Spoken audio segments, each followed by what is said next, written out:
Bom dia, mais uma manhã com Deus, priorizando a palavra de Deus. E nesta manhã do dia 14/2, nós vamos meditar de Números, do capítulo 31 ao capítulo 33. E que a paz do Senhor encha o teu coração nesta manhã.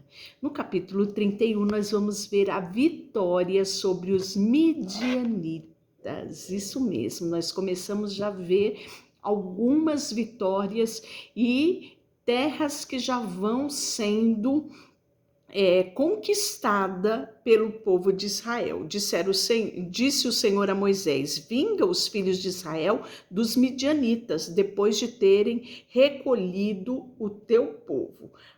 Falou, pois, Moisés ao povo, dizendo: armai alguns de vós para a guerra, e saíram contra os midianitas para fazer vingança do Senhor contra eles. 1000 homens de cada tribo. Entre todas as tribos de Israel enviareis a guerra. Então, se são 1000 homens de cada tribo, né? Então, nós temos 12.000 homens, tirando os levitas, né? Em torno de 11.000 homens.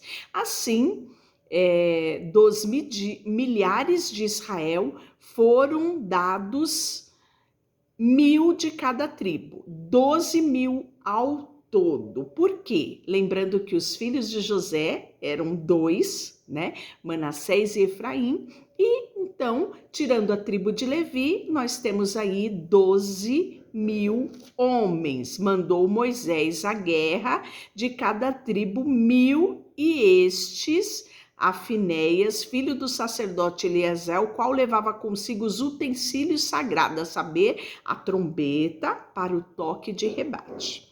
Pelejaram contra os midianitas, como o Senhor ordenara. Mataram todo o homem feito, mataram além dos que já haviam sido mortos, os reis dos midianitas, né? Porém, os filhos de Israel levaram presas as mulheres dos midianitas, as suas crianças, também levaram todo o seu animal, todo o gado e todos os seus bens. Tomaram todo o despojo de cada presa, tanto homem como de animais, e trouxeram a Moisés e ao sacerdote Eliezer. E aí nós vamos ver o tratamento dado aos cativos. Quando Moisés e Eliezer, né, e os príncipes da congregação saíram para receber esses 12.000 guerreiros, né, que foram para a guerra, disse-lhe Moisés: deixaste viver todas as mulheres? Eis que estas, por conselho de Balaão, fizeram prevaricar os filhos de Israel contra o Senhor, no caso de Peor, pelo que houve a praga entre a congregação do Senhor.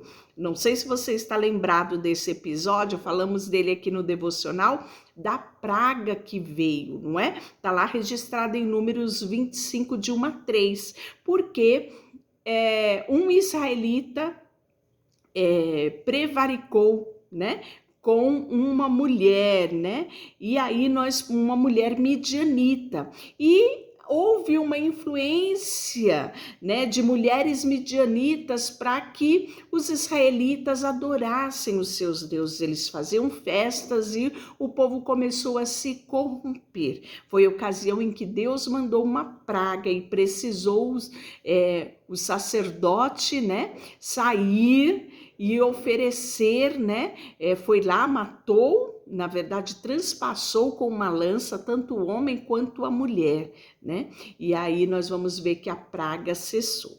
E aí Moisés lembra desse episódio, que era muito perigoso, né? Isso que eles fizeram. E aí foi dado a ordem para que fossem mortas, né?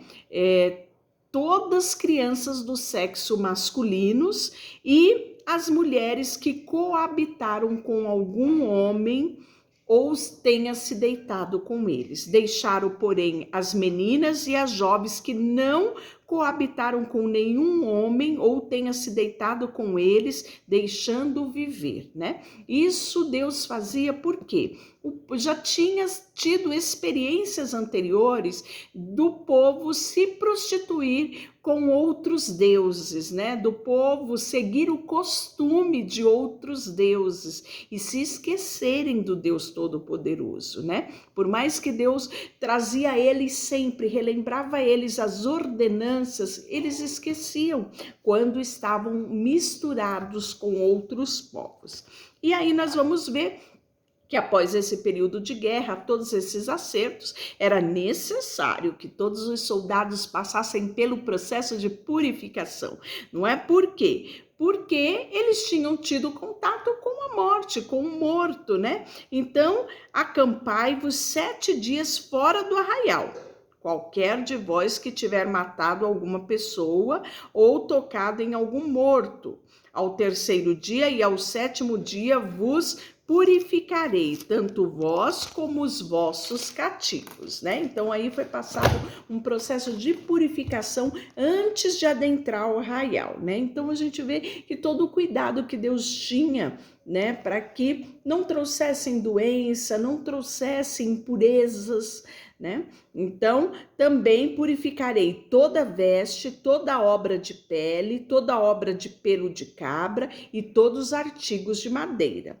Também disse ao sacerdote Eleazar aos homens dos exércitos que partiram à guerra: este é o estatuto da lei que o Senhor ordenou a Moisés. Contudo, o ouro, a prata, o bronze, o ferro, o estanho e o chumbo, tudo aquele despojo que eles traziam da guerra, né? Tudo que pode suportar o fogo, fareis passar pelo fogo, para que fique limpo, todavia se purificará com água purificadora, mas tudo o que não pode suportar fogo, fareis passar pela água. Há uns 2 dias atrás nós falamos sobre esse processo de purificação e o que eram essas águas purificadoras, né? Depois disso nós vamos ver a divisão das presas, a divisão dos despojos, né? E aí foi muita coisa. Para você ter uma ideia, o versículo 33 do capítulo 31 fala que foi 72 mil bois. Quanta coisa, não é? Sabe quantos jumentos? 61 mil jumentos. É, isso mesmo. E aí nós vamos ver que as mulheres que não coabitaram com o homem, né? Aquelas que permaneceram vivas, sabe quantas eram? 32 mil mulheres. Era muita mulher, não é? E aí nós vamos ver que houve o pagamento de tributo por ovelha, né? A repartição de acordo com aquilo que Deus já tinha determinado ao povo. Depois disso, nós vamos ver, ainda no capítulo 31, uma coisa muito importante, é a oferta voluntária dos capitães. Olha só o que eles falam. E lhes disseram, né? Chegaram até Moisés, os oficiais dos milhares dos exércitos, capitães sobre 1000 e capitães sobre 100. Olha que hierarquia bonita, né, do exército. E lhes disseram: os teus servos fizeram a conta dos homens de guerra que estiveram sobre as nossas ordens e não tivemos falta de nenhum homem. Você já pensou o que é um exército sair para uma guerra? Uma guerra no tamanho que foi essa. Ter tanto despojo como eles tiveram, tantas conquistas de muitos guerreiros mortos, inimigos, e nenhum guerreiro de Israel foi morto? Nenhum. E o texto fala que eles fizeram o quê? Trouxeram uma oferta ao Senhor, cada um o que achou, objeto de ouro, ornamento para o braço, pulseiras, sinetas, né? Dos despojos que eles trouxeram, eles separaram oferta ao Senhor. Isso aqui é oferta o quê? Uma oferta voluntária, é um ato de gratidão pelo cuidado de Deus para com os guerreiros. Assim Moisés e o sacerdote Eleazar receberam deles o ouro, sendo todos os objetos bem trabalhados. Foi todo o ouro da oferta que os capitães trouxeram, sabe quanto? 7.750 ciclos de ouro, né? E aí nós vamos ver que isto recebeu Moisés e Eleazar, o sacerdote, os objetos de ouro, né, dos capitães, como memorial para os filhos de Israel perante o Senhor. No capítulo 32, nós vamos ver já a divisão de terra, isso mesmo. 2,5 tribos desejam habitar na Transjordânia. O que era a Transjordânia? O Rio Jordão, né? E a conquista era posse o Jordão, né? Você vai ver que Josué, nós vamos ver daqui a alguns dias, Josué passa com o povo pelo Jordão, da mesma forma que o Mar Vermelho se abriu para que o povo passasse, o Rio Jordão também vai se abrir para que o povo passe por ali. E aí, a conquista da Terra Prometida era pós-Jordão. Só que já havia conquista antes de passar esse Jordão, né? É o que chama aqui de região Transjordânia. E aí os filhos de Ruben, os filhos de Gade, eles tinham muito gado. E essa região era uma região propícia para a criação de gado. E aí eles vão até Moisés, até Eliezer, até os príncipes, e eles pedem: se achemos mercê aos teus olhos, dei-nos essa terra por possessão aos seus servos e não nos faça passar o Jordão. Irão os nossos irmãos à guerra e vocês vão ficar aqui? Moisés disse, né? E aí Moisés fez lembrar a eles o episódio lá de Números 13, quando os espias foram espiar e trouxeram algo negativo e todo mundo desanimou, e por causa disso uma população inteira morreu no deserto e não alcançou esse momento aqui. E aí Moisés faz eles recordarem disso, como Moisés dizendo: eu não vou permitir que isso aconteça novamente, que ninguém desanime quanto à terra que vamos possuir, né? E aí eles fazem um acordo, dizendo: vamos edificar aqui currais para o nosso gado e cidade para as nossas mulheres e crianças, porém nós nos armaremos e vamos apressados adiante de Israel até que levemos ao seu lugar. Aqui ficarão as crianças nas cidades fortes por causa dos moradores da terra.